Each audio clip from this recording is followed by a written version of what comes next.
Welcome to the Vinny Rock Podcast. What's more than this? I did it my way. Hey, what's up, guys? The Vinny Rock Podcast. I'm fucking pumped about my guest here. We've been messaging each other. We've been calling each other. We haven't fucking met until right now. This fucking gorilla beast walks into the place, and I'm like, hell yes, that is Jeff Bosley right there. Hello. Hell yeah, fuck yeah. So, dude, before we get started, obviously there's a bunch of sponsors that we got to get done.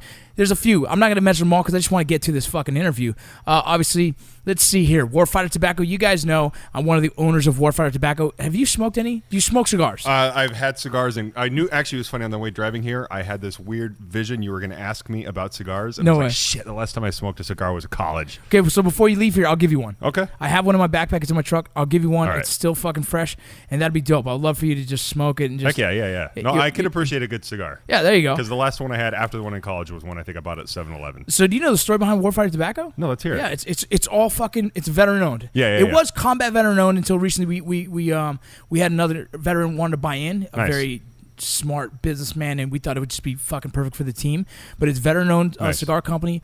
Started actually, you know how we made the movie Range 15? Yes. On set, we're talking, and Scott, one of the founders of it, he was like, man, I want to do a cigar company. And we're like, oh, fuck yeah, man. And he says it, but you know, people say shit. Yeah. Half the people don't fucking follow through with shit. And that's the thing is, it's funny because I would imagine most people, vets included, or mostly vets, they mean it probably more than some of the people you Right. and I know, you know. So, but their heart is there, but their action isn't. Right. Whereas there are some fools out there that actually say it just to blow smoke up your ass. Just to fucking like, yeah. You're right. Yeah.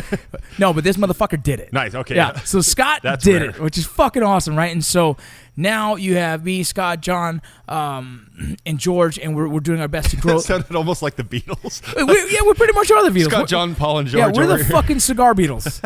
And it's cool to see that social media took off with it, you know, because they jumped on the Drinking Bros podcast, which I was with the Drinking Bros podcast early on, and fucking that grew, the community grew with it, and as they went, it just kept growing for us. It was so fucking awesome.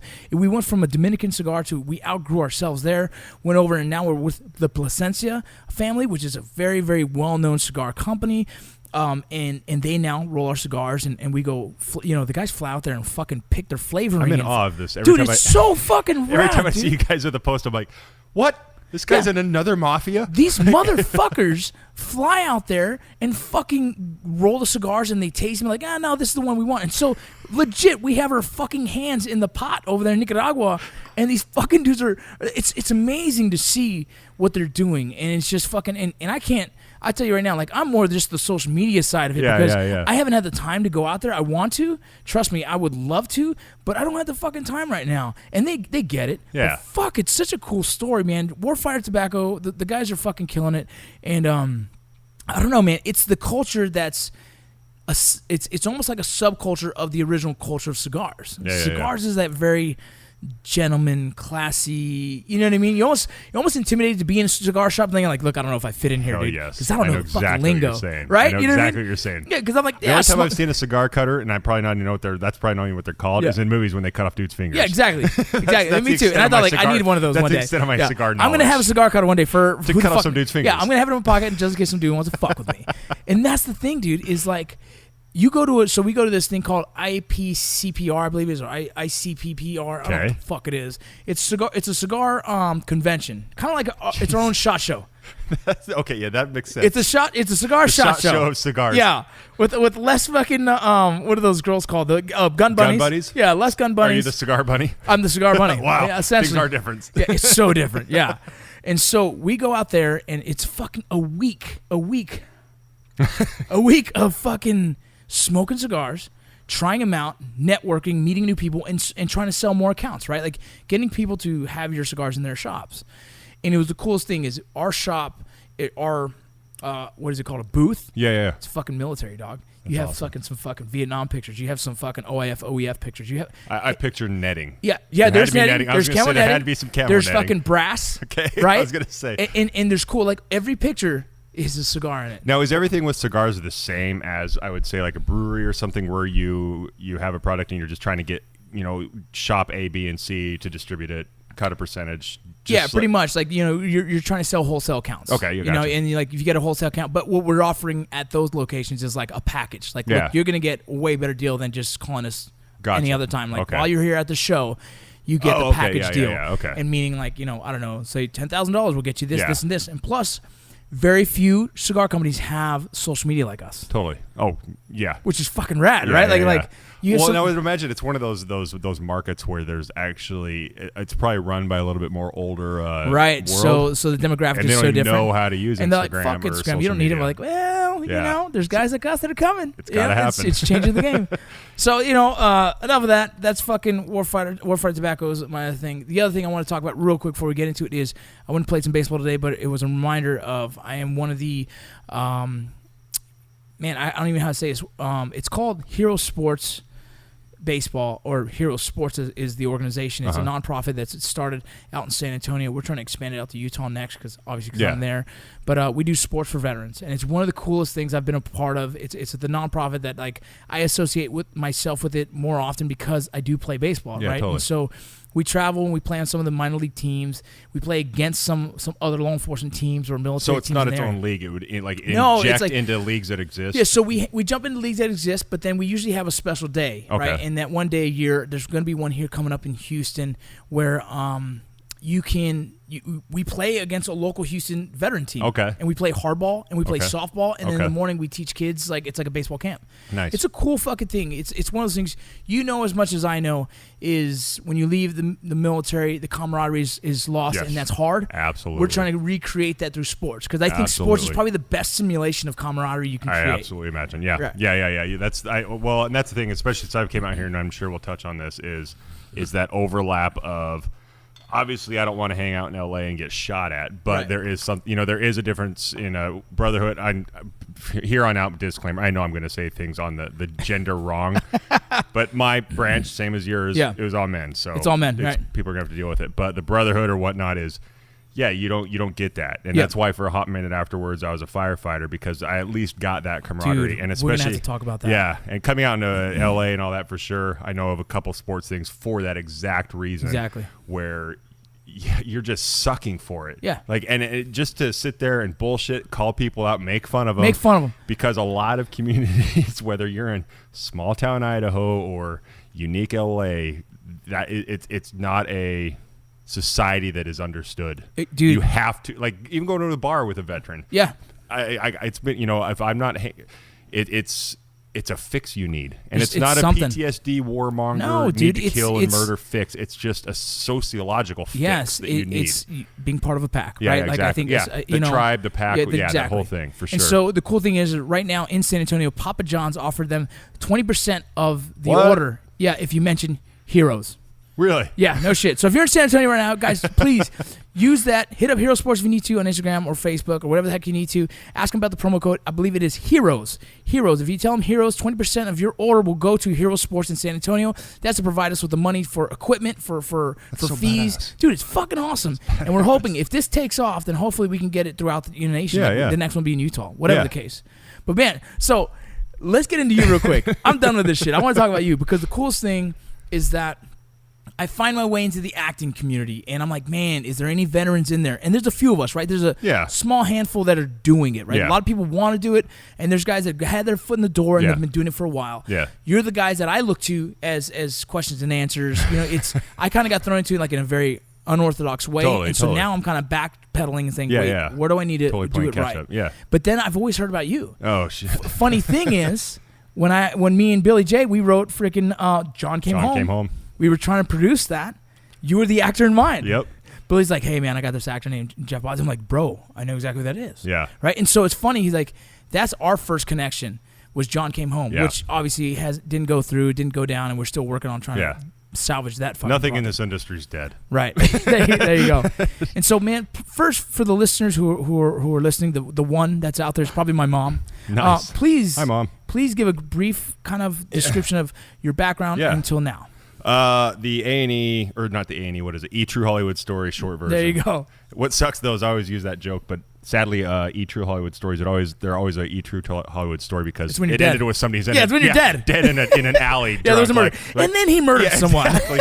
Whatever happened to Jeff Bosley after that cocaine binge with prostitutes? And He thought he was back in Iraq, Yeah, and he kicked in a few doors and fucked some people up. so the good version of the E True Hollywood story. Long story short, Jeff Bosley. I was raised in small town Idaho. We're just talking about where I lived in Pocatello, Idaho. That's most of my upbringing was there.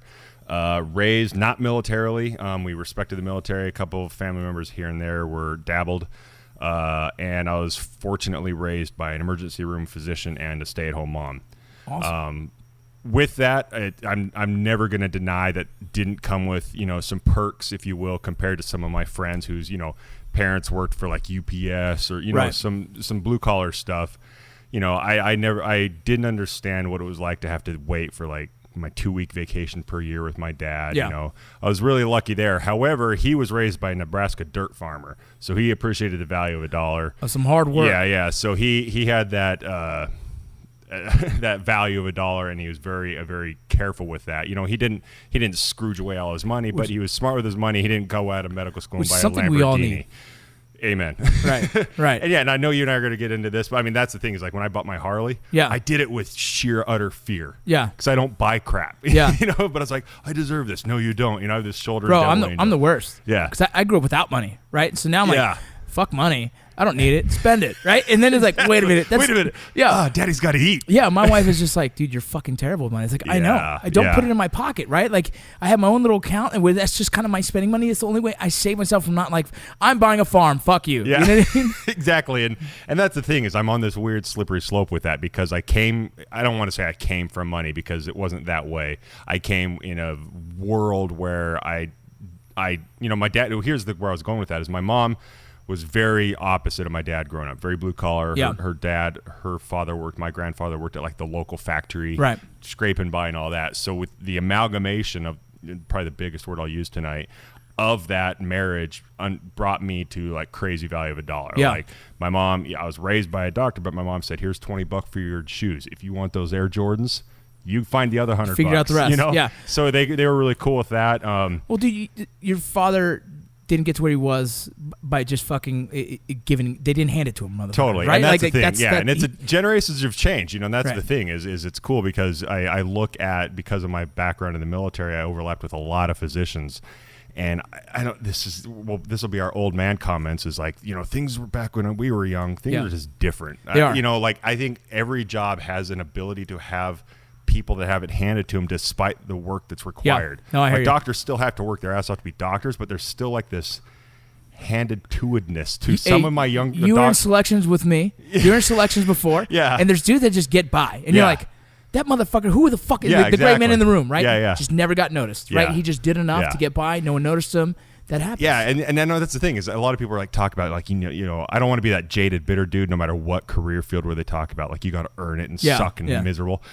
If George Lucas walked in here and said, Jeff Bosley, I want to make you rich and famous and dreams come true, I'm not going to go, no, I want to suffer and be miserable. Like, no, I'm good. Please, Yeah, I yeah. want to be miserable. I'd be like, tell me where. I want the struggle. Yeah, tell me where do I sign, homie? But I do appreciate the value of work and all that crap. Don't get me wrong. The sweet taste of victory, whatever. So anyway, raised by mom, dad, normal, boring life, regular life, high school, college. Sports at all? Yeah, I agree. This is the funny part. Everybody assumes when they meet me now that this is how I looked then. Yeah. Then I was Ichabod Crane. I was same height, but probably 100 pounds lighter. Yeah. So I didn't grow into my height. I tried basketball so much because I was tall, so you're supposed to take that's play what you basketball. Problem is coordination had yet to grow with me. That happens. So Yeah. my freaking my God bless my parents. Anybody that listens to this that knows me growing up, I went to basketball camp after. We were forcing basketball into me. Like, this guy has to be good. He's tall. And I couldn't do it no matter how hard I tried. I went to basketball camp every summer for constant, countless summers. But the one thing, ironically, I was really good at and excelled in was goalkeeper and soccer. Oh, which is height weird. Is just as important. Height is great, but you don't have to be super coordinated. And you can't be afraid. Yeah, and exactly. I can hide in the back for a while. And I was really good at that. I played, like varsity when I was on in junior high, and I actually played for Holland for 2 summers. Like this I don't want to blow out of proportion, but kind of like an MVP American Yeah, team. yeah. It's kind of So tons of did that. I didn't choose to do it I dabbled in rodeo, bulldogging / steer wrestling a little bit. And then I just posted a picture of my wife. She used to raise goats. And oh, it's- really? Yeah. Oh, I hate goats. Dude. And from my military background, I hate goats. I don't know if I can legally get into the background of that, but I'll let you touch on that because I'm sure you've heard enough of our goat experiences. Oh, yeah. So yeah, some sports. When I went off to college, since Dad was a doctor, I was raised around academia. Yeah. But I wasn't like a lot of people assume Dad is going to shove medicine down my throat. Right. But I saw what education does. So Right. I was like, oh, you're supposed to go to college. So I applied to colleges, got scholarships, and I was like, I guess I'll be a doctor. And I was the guy. Everybody as a freshman is either a lawyer or a doctor wannabe. Right. I was the doctor wannabe. 3 years pass. And I didn't party. I didn't do anything cool. But all I remember is a lot of Spider-Man cartoons and no degree. And finally, after like almost 4 years, I dropped out. I worked for a year at a truck company loading semis and on long haul and short haul. I was a personal trainer, a server at Tony Roma's, the whole 9 yards. I have that same list. Yeah, and I was like, I saw your list the other day. I was like, yeah. And after a year of that, I was like, wow, college was way easier than this shit. Yeah. But I was at a private college before that, and I could not afford to go back. Moved home, continued college, and then started theater and sports medicine in that second round of college. So that's where you started your acting. Yeah, and I knew, or at least the drive. For yeah, acting. and if God Himself came down and said, "Do you want to be an actor?" I mean, as a little kid, I always knew I wanted to be in movies or really. I always knew that was a thing. Like to this day, on my mother's yet to be filled grave, I would vow that there's some way I wanted to be in movies, but I was around that practical world where it just didn't compute. Yeah. But I was like, well, shit, I'm going to college. Let's have some fun while I'm doing all this practical sports medicine bullshit that'll get me a job, white picket fence, 2.5 kids. So I dabbled in college theater there, and I totally knew that was it. Yeah. And then what was it that got you into the military? 9/11 happened, and I still didn't join the military. I did the same. Yeah, everybody assumes, 9/11, everybody joined. Well, dude, I was playing college ball, and I'm like, I still got a chance of playing pro ball. Yeah, exactly. I'm And gonna there's give it no a shot. bullets involved. Yeah. And basically for me, it was weird. The dream, if you want to talk about the cliche dream stuff, was Jeff wants to grow up and be in movies. The realistic thing is I was always interested in the military, but the older I got, I don't know if the word is fear or intimidation or whatever, but the older I got, the more the military seemed like, I got to go to a place where somebody tells me what to do. Yeah. And the older you get, the more you resist. Well, you start that. becoming set in your ways. Yeah, and yeah, you're like, dude, "That's not I don't need. I'm Yeah. too old for that shit. Or I can apply myself a little bit better and not have to need that. Yeah, and it started to be that, and then no bullshit, I was a volunteer firefighter while I was going to college for the sports medicine theater programs, and I'm really OCD, and for some reason, this is before the internet was massively saturated in our phones everywhere we looked.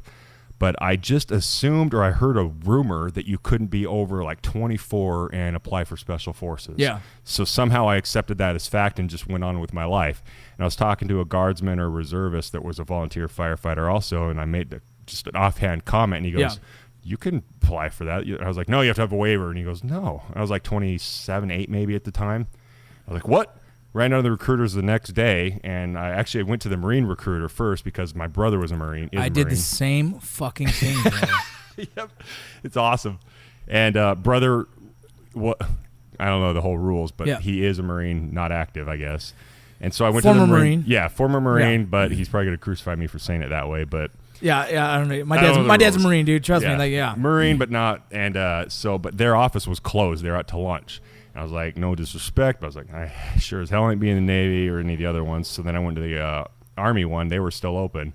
And I always knew if I did actually get the balls to join the military, I always knew I wanted to do one of those cool guy Rambo shit. Same fucking thing. I did the same thing. Yeah. My friend since junior high has called me Disclaimer Jeff. But one of my biggest disclaimers is nobody in the military, I'm not putting us on pedestals or elitists. But for me, I knew I was not going to join the military unless I did military shit. Well, dude, Ranger. I said this. I went in there and said, what's the hardest fucking thing you got? That's exactly what I said, because I knew I was an athlete. I was a fucking athlete, dude. So I'm like, what's the hardest thing you got?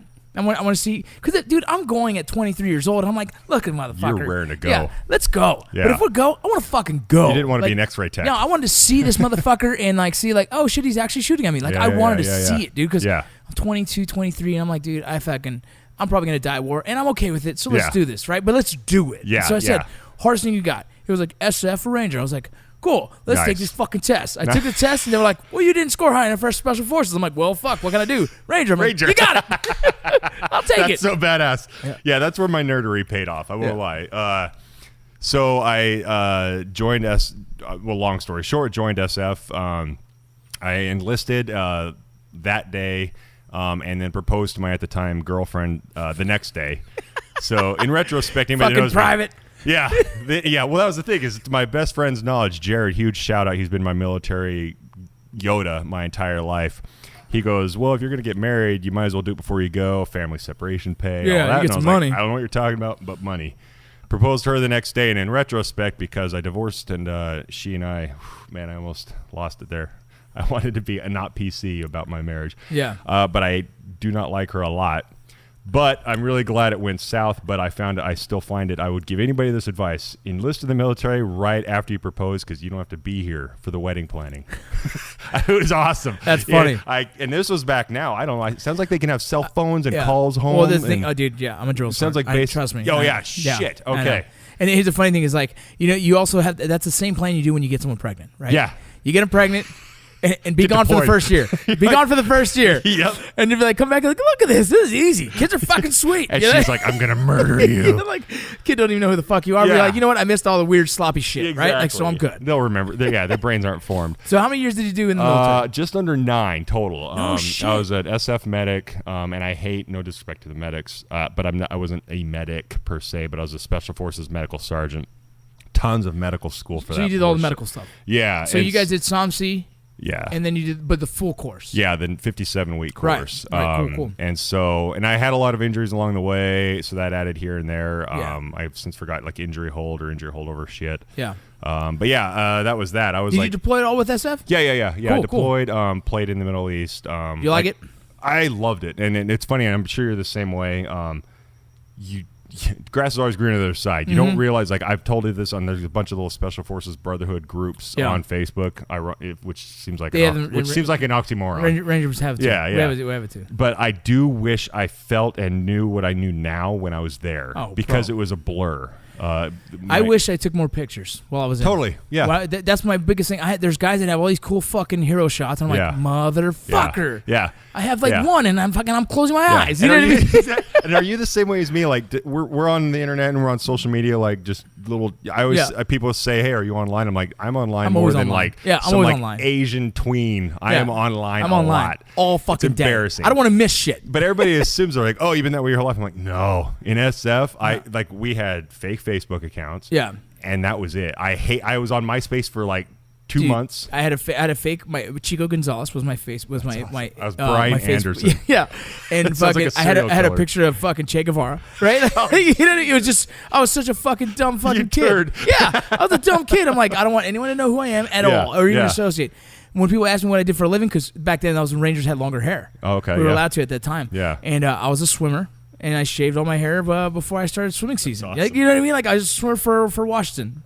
That's awesome. We all had our fucking, our personas. Yep, and I totally. That's the thing, is I wish I had more, SF memories. But yeah, we didn't have cameras. There weren't the cell phones were the flip phone Nokias. Yeah, dude, no. Yeah, and it was definitely. It was way too much. It was like 45 cents a picture. Yeah, when you would text a picture, it actually affect your bill. Yeah, like, now no. the shit you and I do daily on a phone. I mean, holy shit, Dog, that'd be I thousands don't of even need dollars. this computer that's in front of me right now. I could throw this motherfucker out and still survive. You know what I mean? So 9 years of that, went off, played firefighter for a couple years, and Which city? Colorado Springs. So Nice. it was right outside of that's Fort beautiful. Carson. Yeah. Were you stationed out in Colorado? I was at Carson. Yeah, that was Good. where I was mainly stationed. I did all my time at Fort Bragg in North Carolina for all the Special Forces crap, and then I hate the South. Oh, I do you? hate the Dude, South. I love it. I love it conceptually. The southern. I hate the southern heat. hospitality is beautiful, Totally. but the hate weather, the heat, the weather. Well, the humidity is fucked. Yeah, Georgia. Well, yeah, you know Georgia for sure. Oh, fuck yeah. I know Georgia. So I hated that. We had just bought a house in Rayford, North Carolina, which is in foreclosure, everyone. So a cheap house is available in Rayford, North Carolina. Oh, I'd talk about that. There's a house out there. Here's the address. Yeah. 324 Lennox Loop. Swing Yeah. by. The bank is letting it to you. Oh, fuck. That's we, awesome. we stack them deep and sell them cheap. Fucking So awesome. I lived there for a while, but when they said, hey, we know we can leave you here because you just bought a house, Yeah. SF is pretty cool about that kind of stuff, trying to work shit out. And or your language is going to send you to Fort Carson. And I was like, I do not like the South so What language much. did you have? French. Really useful in the Middle East. Fuck, that Yeah, sucks. You're yeah. like, Today- fuck yeah. And then yeah. you're like, this is a romantic ass language. And you're like, fuck, I can't use it for shit. The last time I used it was today. I heard some dude talking French at the gym. You're like, And that's in Venice. So, yeah. well, that's what I'm saying. Yeah, exactly. Well, there's your taxpayer dollars at work. Yeah. I never used it in I did 9 my months of military posture. career. Makes sense. Yeah. Well, I don't know. Did you end up using it, though? You know, it's funny. There's 26 different dialects. That's So, my point. Did I use it? Twice worked really well. Every other time we're picking apart each other, we're like, look, man, Ask look, it. I'm going to give you a half C, right? Where's our terp? Yeah. Where's our terp? Dude. Like, Yeah. A couple times I'm like, fuck yeah, dude. Calling them out. People are coming out. They're raising their hands when I tell them to. They're turning around. I'm Yeah. like, this is fucking Yeah, rad. no, I as army as this is, the universal language is barrel to face. Dude, doesn't- everyone speaks English when you put a barrel in their Yes, face. it's I all of a told someone that, sudden- dude, even in the border patrol, I was like, fuck, this is like universal, Yeah, dog. yeah. You put a barrel in the face, they go, wait. Yeah, yeah. I don't care if you're a Wait. caveman. A caveman puts a spear in your face. That Yeah, caveman you're all like, of a sudden yeah, speaks. hands are up and you're like, wait. I get a feeling you want me to not do what I was doing. Yeah. Fucking So funny. Did that move to? They gave me the option, and I hated the South that much that I was willing to lose that house and Yeah. eat it and move to Colorado. Colorado's gorgeous, dude. Yeah, and I was born in Colorado, although I lived mostly in Idaho. Yeah. Hung out in Colorado for a couple years, and then the longer story short, went through the divorce, was hanging out at house. I love being a firefighter. Nobody resigns being a firefighter but me and like maybe one other person Yeah. on this planet. And no bullshit, I was watching that Jim Carrey commencement speech that was circulating around Yeah. maybe 3 years Yeah. ago. It was all great. He probably wrote it or had somebody else write it. I don't know. But there was one line in there. For some reason, I was in this perfect space that night where Yeah. I saw it, and he had a line in short that said something like, "Don't ever live a life with fear disguised as practicality." And that is my life. Everything I did was practical. You were fucking walking the straight line. Dude. Yeah. No, salary job. Yeah. I don't. Even if it was a lot of money, it was there's black salary. and white, dude. And you Yeah. were white no matter Yeah. what, right? And I was the guy that at All right, you got to work restaurants- for the city. You're gonna get a retirement. Yep. Dude, I know it, bro. healthcare and all the whole 9 yards. And I was the guy, like, even when I worked at like Tony Roma's, they offered me to do a bartender or server, and Yeah. I wanted to be the host because it was a set amount of money. Yeah. I couldn't stand the spikes. I would rather have rather have a known less money Yeah. than freaky jobs. So that literally the next day I resigned from the fire department, and this is anti who I was, who I was raised to be. I sold all my shit, opened a Craigslist ad, gave away everything else, gave my dog to a dog sitter for a year, packed my car, and moved to LA. No shit. So Yeah. that's what started your And I acting career. 180'd it. Yeah, I knew I'd always wanted to do it. In Colorado, I kind of half-assed acted. Yeah, but everyone knows. You go Yeah. to LA when you want it. When you want it, you do it. Yeah, and that's the thing. And I love my friends that are still sticking around Colorado.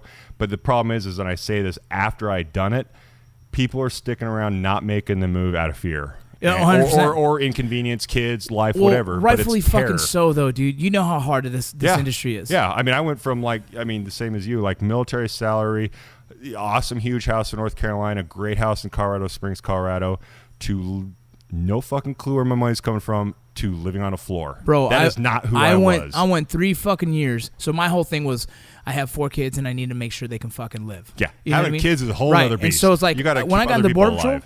I was like, fuck yeah, I got this, right? I did 3 years in a row where I'm making over 115. Yeah. And I'm like, this is comfortable, dude. Yeah. And then I fucking walked away for fucking the opportunity at entertainment. And I went from fucking making fucking a shit ton of money Yeah. to absolutely fucking dick. Yeah. And I was like, oh shit. Yeah. Life is getting scary. And that's the thing, and not to lick your ass here or anything, but as a father, that takes even more balls because Bro. a good father like you, I would assume, knew what you wanted to do, but you weren't going to leave your kids out to dry, obviously. Yeah, Because yeah, I know yeah. some people that do Well, that, dog, and I'm like, you're I was fucking an Uber kidding. driver for a little bit. Yeah, I was yeah. a car salesman for a little bit. Yeah, You know yeah, what I mean? Like I you got to put food on Yeah, the fucking and table. I had dog. one of my best friends, and that's the thing is I have a tattoo. Like JC is in this tattoo, and that's not Jesus Christ, it's Jim Carrey because of that speech. My other one of my best friends in Colorado, her name's Alicia Baruti. She was the one that said, she goes, look, you're divorced and you have a dog. Move. Nothing tying you down. She goes, man. yeah. She literally said that. She goes, you have nothing. I was like, oh, but I got debt and I got this and that. She goes, so you'll have debt and this and that in LA. Debt follows, bro. Might as well add to it. I was like, gang, let's do debt it. is the best stalker you'll ever have. Yeah, exactly. I was like, game on. Dude, so when you got here, what year was that? 2000, what month is it now? You know, it's 18. 2014? 13 or 14. Okay. Yeah, so that's 5 years, 4 years. 4 years. Ish. Yeah. We're talking 4 years ish. Yeah.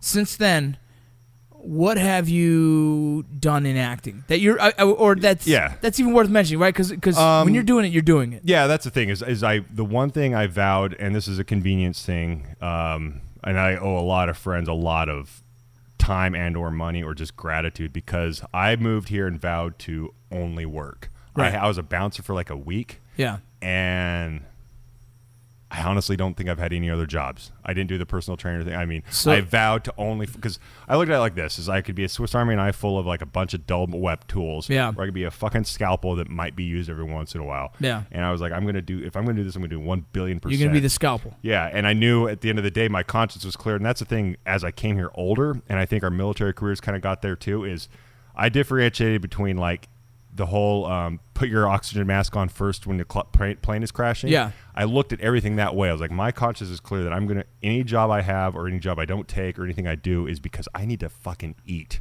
Yeah. This pays my bills. So when I came here, I didn't take any job I could find because I just loved acting. I treated it like a business.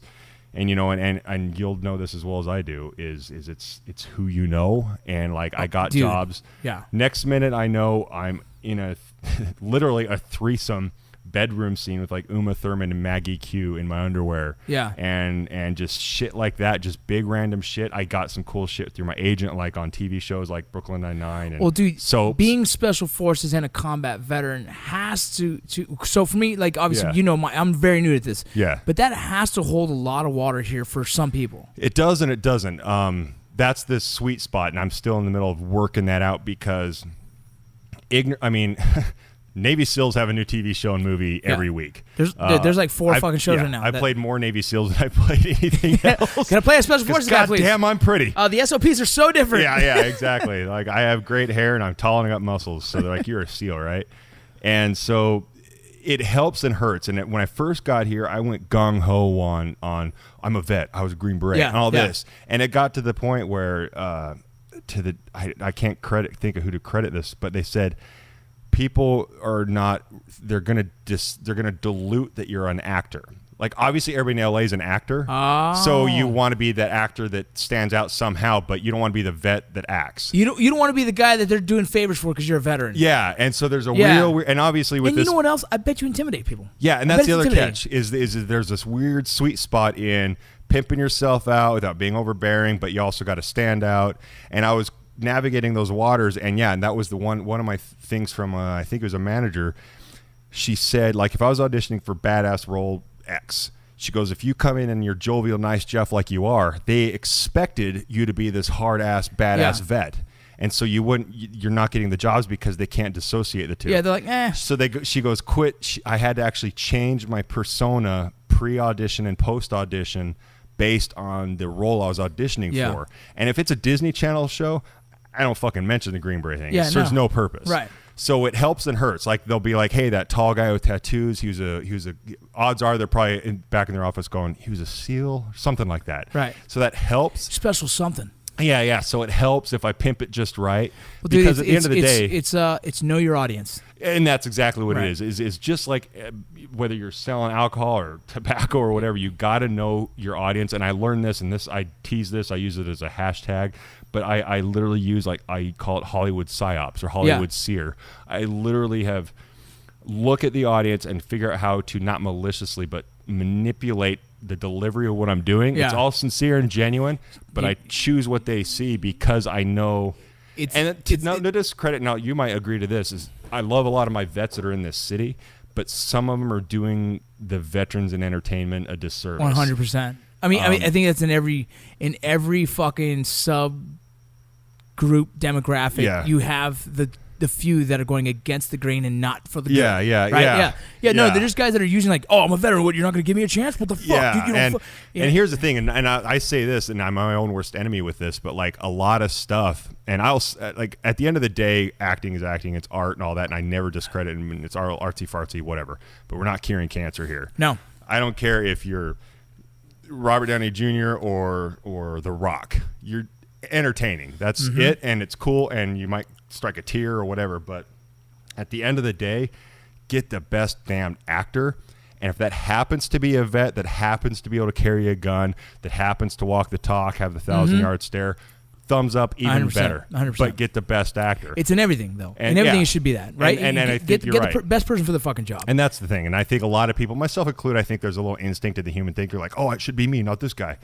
But at the end of the day, yeah, I do know there are some vets that have, for whatever reason, like tainted the waters a little bit. Because Dude, there is and I even felt this way when I was a firefighter. Like when I was testing, I was like, I've seen some shit, man. I should totally get this over. Bro, I was the same. High school yeah, student. I was the same all the time. Yeah. The first, so I tried out for the special operations response team for the prison, and I beat all their fucking PT records. Yeah. Right? They didn't pick me up. I'm like, wait a minute, motherfucker. Yeah, Like, exactly. I'm a fucking bad dude, right? Yeah. But it's like, Yep. wait, stop with your ego, Yeah, motherfucker. yeah. Other guys have been here long and have more experience Yeah. in the prison system. Yeah, Who are and- probably better suited for the fucking and that's job. the catch, yeah. Just because you can do push-ups doesn't make you a better corrections officer. Yeah, and I tested out for like a high-end bodyguard company out here, and they actually had this.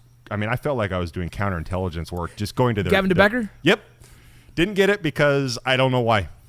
Well, And they're yeah. and you say high end. That's the only one I know that I Yeah. think is like. they think they're high-end. I did not say that. I didn't either. No, I was kidding. They But- are but- high-end, but but- no, they're the ones that I know a lot of spec ops dudes. Yeah, jumped and to that's what I because did they had a too. well name. They had a good Because name. that's what I heard, and I mean, the thing in SF is there's tons of counterintelligence. I was really good at that crap, all Yeah. the Jason Bourne horse shit. But for whatever reason, I don't know. I mean, to their credit, they might have Googled me and saw that I did some films in Colorado, and they're like, "Oh, Yeah. this is a wannabe actor that's just using us for money," You know- which I kind of was. Everyone is. You know, Dude, everyone needs. You know that's. It's funny. You know that statement where people say like "fucking self-made," like "fuck you, dog." Yeah. No one's self-made, bro. Yeah. Like realistically, like we Not- all. not There's nowadays. someone that gives you a fucking that holds Yeah. the door open for you, right? There's someone that fucking gives you that step. There's someone that fucking put. You know what I mean? Like I will never say Matt Best help. Like straight up, Matt Best helped me get where I'm at today. Totally. Why? Because he gave me a platform. Totally. He gave me a fucking platform, Totally. dude. He gave me a fucking opportunity for people to be like, "Who the fuck is this big chin Yeah, fucking yeah, yeah, Mexican?" yeah. I got to see what he has to Yeah. say. Well, and that has opened the doors for me ever since. So I'm never gonna fucking deny like I'm not self-made, motherfucker. Yeah. I got motivated. I'm a motivated motherfucker. Yeah. Yes, but that fucking opportunity that he gave me changed my life. plugged into your hard work. Exactly. Yeah, yeah. Exactly. It was just like opportunity meets fucking preparation. Yeah, yeah, and it's funny you bring that up. There was this huge. I don't know if you follow. I know that guy. I don't know if you follow. Do you know Ralph Garman from K Rock? He's Kevin Smith's podcast partner. I know the name. I know the name. he's a DJ. I'm in love with this guy, and he's Kevin Smith. He and Kevin Smith do a podcast. Long story short, Kevin Smith's dope. yeah, favorite, and I'm glad he's alive. Long story. I know, Yeah, I know. I about Scary. crap my pants. But this guy, this personality, his name's Ralph Garman. I guess The Rock just had a new Under Armour campaign. And don't get me wrong, I'm a Rock nerd. Dude, Love The Rock. don't you fucking dare I'm offend not the bad Rock. mouthing The Rock. Just Trust kidding. me. Go ahead, Trust go me. ahead. He's the market I'm looking to work in. Right. I just want shit to blow up behind me in a movie. That's all I I, know, want. bro. Yeah. But I just want to hold his Under hand. Armour campaign came out, and he in the campaign it says something like "Be the hardest worker in the room" or whatever. It was, it was motivational Under Armour. That's Meets The great. Rock. It all made sense. But Ralph Garman goes, you know what? It's not only hard work. You got to know the right people. I mean, he kind of made a comment like you did. Yeah. And it was I don't fuck around on Twitter, but it was a Twitter battle. No, but it's But so at the same fucking time, honest. I agreed with this Ralph guy versus The Rock because I was like, yeah. I mean, The Rock, we all know what, let's say 80% of what he says is true. Maybe there's something we Yeah. don't know. He still works his ass off, but he had to be in the right place for the Scorpion. He had to Yeah. know the right It's person post-Scorpion. So it's funny. So I'm in the business world, and so I follow a lot of entrepreneurs. And there's one Totally. guy that like Gary Vee. You know who Gary Vee is? Gary Vaynerchuk. I know the Dude, name. so in the business world, very successful Okay. individual. Started with a wine company, made that wine company multi-million-dollar company. From there, now okay. he's jumped kind of to social media, and now he's one of the biggest social media influencers out there. Okay. Right? He's really solid with that. But he started with a $1.5 million wine company, right? So like he started with a fucking huge head start. Yeah. Then you got Andy Frisella. Andy Frisella is the owner of First Form. Yep. Good buddy of Yeah, mine. yeah. He started with nothing. The motherfucker worked his ass off. A Yeah. lot of failed businesses before he finally fucking hit the mark. Yep. And so there's two guys I listen to, him Yeah. and Andy. Yeah. Right? And I listen to them both because they both have their sides, right? I'm learning from both these. They're both mentors of mine personally. Yeah. But I fucking, for some reason, connect so much more with Andy because I know where he came from. Exactly. Yeah. You And know, that's the thing is, and I can't. I got because of the podcast I was telling you about tomorrow. I got to walk this waters carefully. Yeah. You and I and the whole world knows there are actors, actresses, performers of some sort that just do something horrendous. Boom, overnight rich and famous. Cool, great. But you can't replicate that. You can't predict that, nor can you do it yourself. Like I could go make a sex tape tonight, and it doesn't guarantee success. Yeah. I'll lose all my followers and be like, dude, he's on his nuts. Dude. Exactly. Man, Rocco and Jeff, what was that all about? Yeah, that was so strange. Desperate for fame. But here's the thing, though, is at the end of the day, though, like I always, and like here's a lot of things, like as people, you might get this too, is people are like, oh, you should be in this movie, you should be in that movie, and that's cool and it's a compliment. But at the end of the day, like I always look, and I think this is with SF, with Rangers, with anything, you look at people you want to emulate. Yeah. And like I look at The Rock, we'll use him again, or like for me, I dig Hugh Jackman's diversity. Great.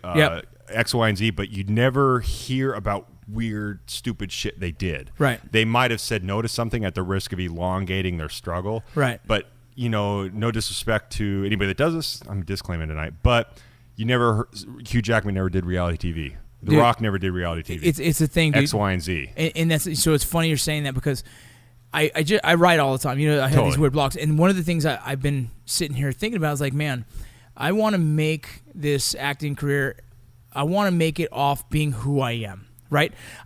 And I'm fortunate enough to have Letzinger's Whiskey, fucking Beard.com, freaking True North Motor Company, freaking Warfighter Tobacco, all these companies that are helping pay my bills as I come here and try at a dream. Yeah. And so I'm fortunate. I'm going to say this, like, I am not a struggling actor per se that lives job to job to job because fuck, man, I'm so lucky to have built a little platform that kind of pays my bills. Totally. So it's coming from a different perspective of what guys like a lot of my buddies, guys on the Mayans MC, guys who are lifetime actors, you live job to job. Yeah. You live job to job. And you put them away and you're waiting for the next big check.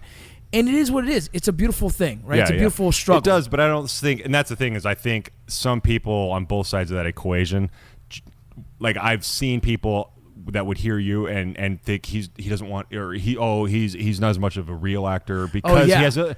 Well, that's the thing. That's the catch-22. So it's like, no, the dude needs to fucking eat. Here's the difference between me. Here's the difference between I'm in a different place where I don't need acting. But and that's to me more pure. Dude. And that's more pure. That's what I was writing. I was I want this. Yeah. I want to show the world my diversity. Totally. I want Kurt to fucking be like, we're going to keep challenging you. Because they know I'm new. Totally. Everyone knows I'm fucking new. Yeah. I don't know what I can do yet. I don't know my boundary. I don't know my fucking finish line yet. But you know what? I'm ready for the challenge. Yeah. Because fuck, it's exciting, dog. Guys like me and you want something new and exciting. Totally. Like, what's my fucking thrill? I can't kick in a door and fucking chase Hodge anymore. But you know what I can do? Put me in a scene where I have to fucking cry. Like, oh shit. There's a lot of fear there, right? Well, so that's my chase right now. And I This is think my that's drug. the one thing in the entertainment industry is for some reason, I'll always go back to comparing it to like my dad and my grandpa. Yeah. Because my dad, ER doctor, grandpa, factory worker. Yeah. Two extremes.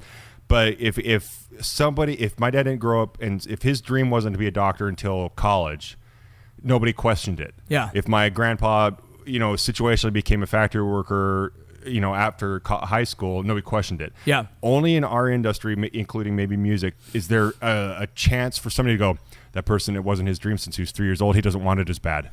Or this guy came into it after the military. It's not real. It's such a finicky place to be because we know there's a lot of egos here. Yeah. I mean, and at the same time, where we came from, there's egos. Yeah. In a fucking alpha male environment, who's the most alpha motherfucker in the room, right? That's where we come from. Bigger than your PP. Exactly. I shoot better. Yeah. I got better PT tests. I've killed more guys. You're like, shut the fuck up already, right? But this is the world we already come from, so I'm not intimidated by this shit. And exactly. Right? That's the best part. I'm not intimidated. But the funny thing is, like, but you know how bad I want to show you I'm better? Because this is who I am too. Yeah. I want to be the best motherfucker in the room. Yeah. And I'm around fucking Edward James Almost Holmes, who is like one of the best fucking dogs ever. Yeah. But for me, it's like, he is great. But why can't they say my name like they say his fucking 20 years from now? And there's nothing wrong. And that's the thing is where we come from, and I'm just going to assume Rangers bat the same way, is is at the end of the day, though, despite all the big PP contest and all that shit, at the end of the day, we still know who the subject matter expert is and who to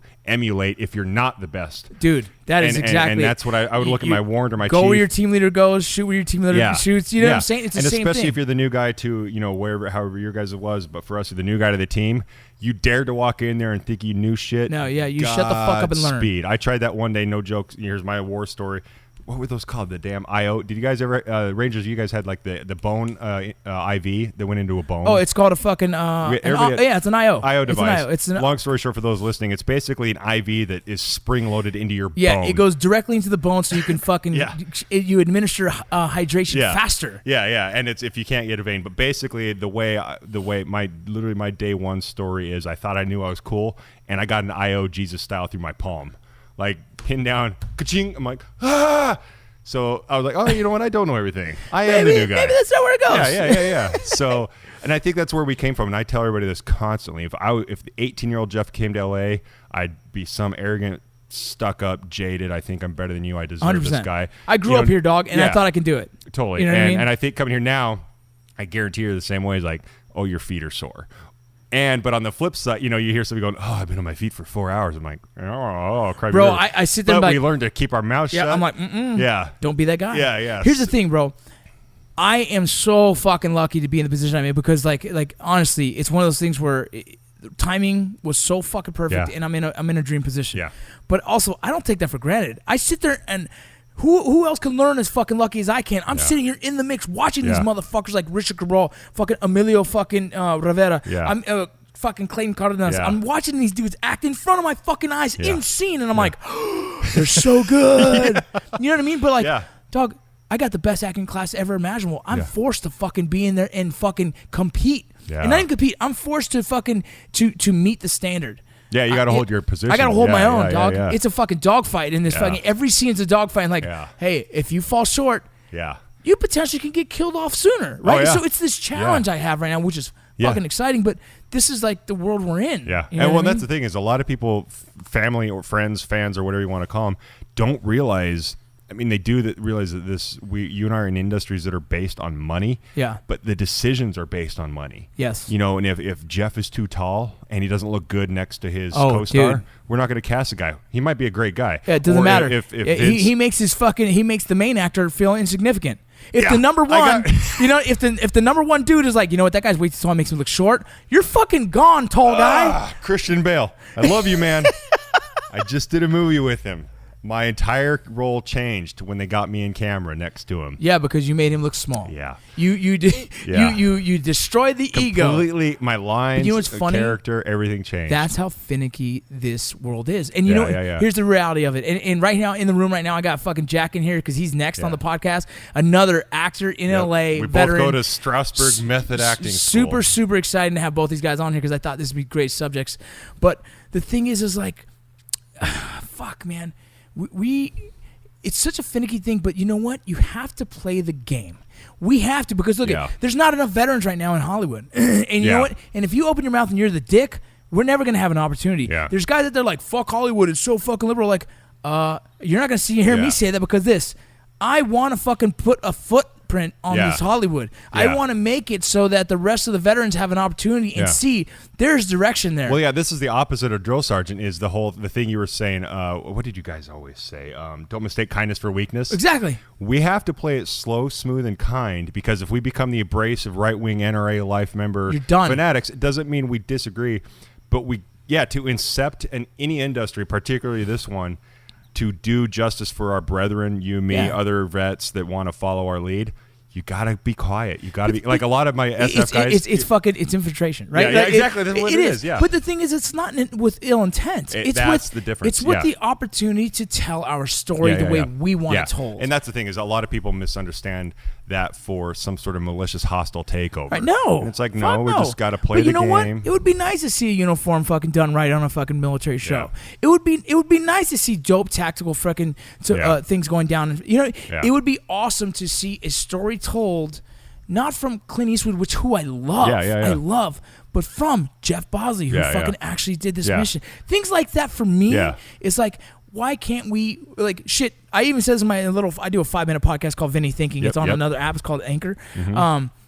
Yeah, but the crazy thing is why can't, fuck, dude, I fucking lost my train of thought. I'm fucking this and that. But it's just one of those things, like, we just have to keep our mouths shut, but fucking try and kick ass, right? Yeah, you know what I mean? And not for any other reason, but here's what it was. Actors ran Hollywood back in the day. Yeah. Right? I mean, veterans ran Hollywood back in the day. Yeah. Not ran, but Well, we were there. There was major wars where literally almost every man was at war. Yeah. So when they came back, every industry was populated by veterans. Right. And for back at that We've time, been at war for 15 years, dog. It was a coincidence. It was just like, it was almost like it was a guaranteed fact for a certain amount of generations after the major wars, no matter what industry. Like they could bullshit over being, hey, what battle were you in? What battle were you in? We're at that point just from sheer duration. Yes. Like not that sheer quantity. Yeah, it's still small percentage who's actually served, but for so many years. So long. Exactly. Dude, so yeah. And it's weird because there's that weird sweet spot of I got a cousin who served. I get that all the time. Yeah. Hey, do you know Bob? Yeah. He was in the army. No. Hey, my cousin's another Vargas. I'm like, oh fuck. Another Vargas. Like, are you fucking kidding me? Awesome.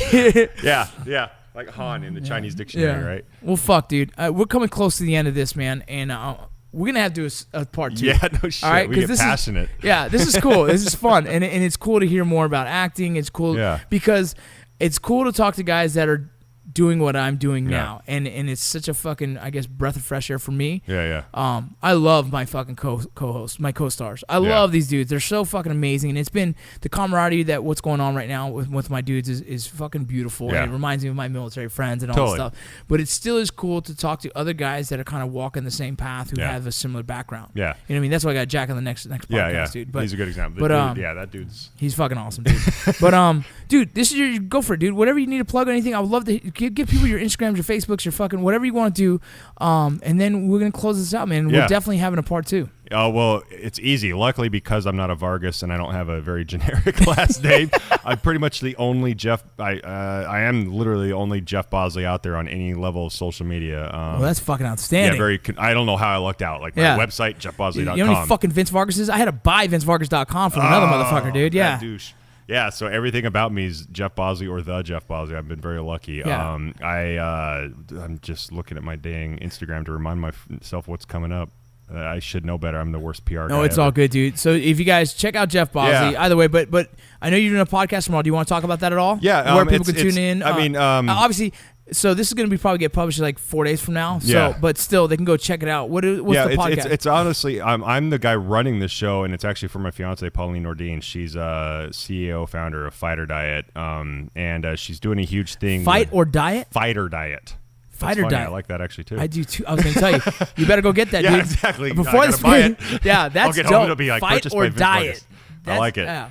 But she's actually meeting with the Revenge Body crew, which is on the E channel, like the whole Kardashian clan. And yeah, that's another subject. Those are the waters I told you I had to wade carefully. Yeah. God bless this industry. But I feel actually my big one coming out for me is actually my Uma Thurman movie I was telling you about. Great. What's that? It's a threesome with me. The whole movie's not a threesome. But this is the industry, and you'll appreciate. Actually, you might actually relate to this completely. Is old Green Beret buddy of mine who's been in the industry as a stuntman, who's actually been like Kevin Smith's double most of his career. Great. Actually, I know you know him, Matt. Yeah. They were in New York and needed a guy that they're like, we need a tall, pretty guy that has muscles and or whatever. And I know what I am, and he knows what I am. He calls me and goes, "Can you be in New York tomorrow?" Long story short, you're fucking right. I can. I was like, yeah, I can be there tomorrow. And I did some shenanigans. You got to pull it off. I sold a car to get my SAG card. You got to pull it off because I was like, yeah, I'm union. Sold my car. Dog. Because anybody that doesn't follow this industry, the SAG union card. That's a beautiful fucking story right there. No joke. Expensive. That's a beautiful story. You sold a car for it. Yeah, dude. And that's the thing is SAG. I love you, but I got some ideas. I got some ideas for us, dude. We got some cool stuff to do. I have some feelings too. But that movie, I shot in New York, and I mean, like there was a day I spent on set in my underwear in bed with Uma Thurman, Maggie Q, beautiful. And between the three of us, there was only like 3 sets of clothes. When is that coming? That is coming out at the end of the summer. And okay. What's it called? It's called The Brits Are Coming. And lastly, actually a huge vet one I should probably plug way before that is called Take Point. It's a Korean-based movie, so they don't know their wording so well. I think it's a play on words of like, hey, you take point. Yeah. Cool. But it has actually a lot of vets in it. Kevin Durand of The Strain. Nice. He was like my co-star in that. Another fellow tall guy. Good movie. It's going to be awesome. It's a very ensemble movie about the future World War III. And Dope. I play a big giant Russian guy named Dmitri. That's fucking perfect, So, yeah, dude. I mean, there's just a little of everything. Like Vince can vouch for it. If you're not on a job, there's a lot of shit going on in the background. Dude, my head is. I'm already looking for roles that I want to do, and I'm looking for undercover cop roles. I'm looking for prison roles, and I'm looking for fucking military roles. You know what I'm saying? Like that for me is what I want to do.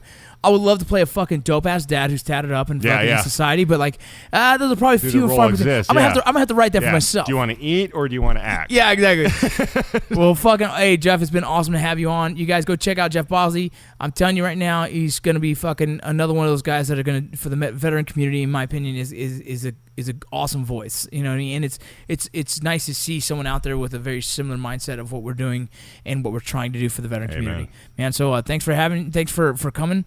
And it was a pleasure, dude. And we're gonna have to do a round 2 of this. Yeah, goddamn straight. All right, brother. All right, y'all. I'm out.